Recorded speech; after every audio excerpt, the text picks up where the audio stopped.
Muy buenos días. Episodio rápido, quiero, o al menos así pretendo que sea, que simplemente quiero compartirte un concepto, una pequeña reflexión, porque realmente creo que es una duda que se ha suscitado mucho, sobre todo a través de mi Instagram, y simplemente quería pues comentarlo en un episodio, poquito a poco, y que a quien le sirva bien y a quien no, también. Antes de comenzar con el episodio, sencillamente decirte que voy a publicar pocos episodios durante las semanas próximas, porque estamos muy ocupados, y ya sabéis los que me sigáis en Instagram, que abrimos plazas en Boring Capital el 1 de mayo, tanto para el servicio como para el curso premium, que va todo junto. Así que pues estamos ultimando los detalles y de verdad que es muchísimo trabajo. Sumado a otras responsabilidades que tengo que hacer, pues es normal que se vaya a reducir el ritmo de publicación de contenido durante estas semanas. Sobre todo estaré actualizando contenido por Instagram, ahí diariamente, ya sabéis que tenéis vuestra dosis de información bursátil y simplemente comentarte esto. Dicho esto, vamos ahora sí que sí al meollo del asunto. Vamos a hablar de las correcciones. Muchos, porque ciertos inversores así grandes, creo que ha sido, ya no me acuerdo, bueno, inversores muy grandes, ahora mismo no recuerdo quién es exactamente, están como vaticinando una crisis, un crash. Creo que han dicho el Nasdaq un 20% abajo, el SP 500 un 10% abajo. Bueno, básicamente están vaticinando un crack en bolsa. Esto se hace siempre, se ha hecho siempre, es decir, desde toda la vida, siempre y cada día hay alguien que está diciendo que mañana o pasado mañana, el mes que viene o el año que viene, va a haber un crash en bolsa. ¿Por qué? Porque vende, porque el ser humano es así, es sensacionalista por naturaleza y cuando vemos ese tipo de noticias, y más si estamos invertidos o queremos invertir, pues realmente sí que nos daña, bueno, nos llama la atención. Debemos de saber varias cosas. Lo primero es decir que nadie, absolutamente nadie, sabe predecir una crisis. Una crisis en bolsa, un crash, ¿vale? ¿Qué ocurre aquí? Lo que suele ocurrir es que estos grandes inversores son gente que, es que predijo la crisis de la quiebra de Lehman Brothers en el 2007, o es que predijo en el 73 el embargo de petróleo de la OEP. Vale. Sí, es cierto que muchos de estos grandes inversores que ahora están vaticinando nuevas crisis sí que han predicho nuevas anteriores recesiones, sobre todo las de 2008, etcétera.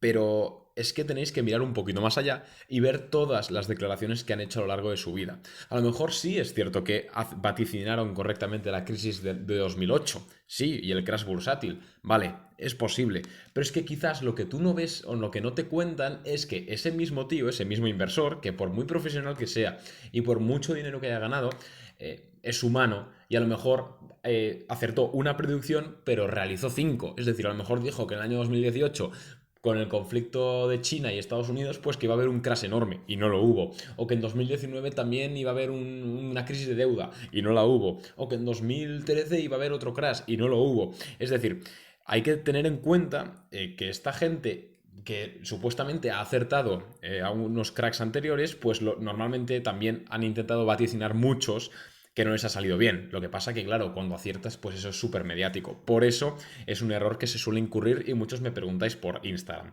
Vamos a hablar ahora mismo de si va a haber un crash en 2021, que ya os adelanto que no lo sé, porque soy un mortal, porque no soy Nostradamus. Y Nostradamus, fíjate tú que era un estafador. No sé si sabéis la historia de Nostradamus, pero era un mentirosillo, era un estafador. Pero no tengo ninguna bola de cristal, así que no sé si va a haber una crisis. Simplemente te quiero compartir un concepto en este episodio para que salgas de él. Ya te he dicho que quiero que sea rápido, accesible y fácil de digerir. Simplemente te quiero compartir el siguiente píldora de conocimiento, por así decirlo, concepto, ¿no? Reflexión, llámalo X.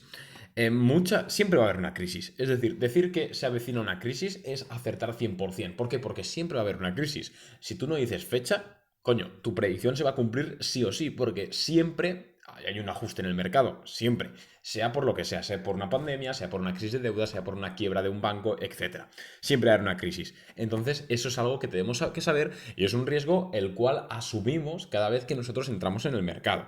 Es decir, siempre que operamos en renta variable estamos asumiendo una posible crisis, ya sea de una acción, de un fondo, de un producto financiero, etcétera. Eso debemos de saberlo. Ahora bien, evidentemente podemos conocer situaciones macroeconómicas que pueden propiciar o no propiciar una crisis. Entonces, claro, si entramos en una situación en la que hay un conflicto internacional, pues es más probable de que haya un crash que no si entramos en una situación en la cual hay una recuperación económica increíble. Me explico. Pero ahora sí que te voy a compartir lo que quería compartirte en el episodio y ya me voy y ya me callo. Era simplemente que la gente suele perder más dinero esperando a la crisis que en la propia crisis, en el propio crash. Es decir, la gente que no entra en bolsa porque, ay, es que está muy alto ahora, o, ay, es que dicen que va a haber una crisis, mejor me espero, la gente esperándose y teniendo ese dinero en liquidez, ese coste de oportunidad de esperar, te estás perdiendo una gran subida, es decir, estás perdiendo al fin y al cabo ese dinero. Y normalmente en el 80% de los casos lo que ocurre es que esperando a que haya una crisis realmente pierdes más dinero que si no hubieses que si hubieses invertido el primer día y hubiese subido ese capital y al final hubiese habido esa corrección. Entonces, lo que yo recomiendo a todo el mundo es, bueno, primero estar en valores o en fondos que realmente tengan pues se sustenten fundamentalmente a largo plazo, es decir, no están en mierda, ¿vale? Eso creo que queda claro. Y lo segundo que recomiendo es que si realmente quieres estar en el mercado, si realmente quieres asumir ese riesgo con un capital que no vas a necesitar a corto plazo, por supuesto, realmente entra ya. ¿Por qué? Porque crisis va a haber. Pero quizás cuando haya esa crisis y el Nasdaq, por ejemplo, corrija un 20%, ya habrás ganado un 35%. Entonces realmente seguirás en beneficios respecto al tío que se quedó esperando. Entonces, normalmente en bolsa lo que ocurre es que la gente pierde más dinero intentando vaticinar las crisis o esperando a que haya crashes que no en los propios crashes. Así que esto debes saberlo. Y te voy a poner un ejemplo en mis propias carnes. Yo, a ver si te puedo decir el día exacto, en 2020, creo que fue no, en 2019. Ah, espera, que lo estoy mirando ahora mismo, ¿eh? Que compré un fondo referenciado al SP 500 el día, a ver si encuentro el día. Ahora no me saldrá el día. A 16,58. En febrero de 2000, en enero de 2020 compré un fondo indexado al SP 500. En marzo de 2020, es decir, un mes después de 2 meses después de mi compra, perdón, hubo el crash del coronavirus. Se dejó todo pues un 15% o así. ¿Qué ocurre? Que al final no toqué nada, manos calmadas y realmente he recuperado y ahora mismo estoy un 17% arriba. Es decir, cuando nosotros estamos en productos financieros buenos, en mercados buenos, en empresas buenas, entramos cuando toca entrar, cuando nos tenemos señales de entrada, tanto a corto, medio o largo plazo. Las crisis es un riesgo que está ahí, que tenemos que asumir, pero hay que entender que la mayoría de veces perdemos más dinero por miedo a la crisis y no entrando que no entrando cuando sea, y si la crisis se produce, pues bienvenida sea. Así que se pierde más dinero esperando la crisis que en la propia crisis. Un abrazo.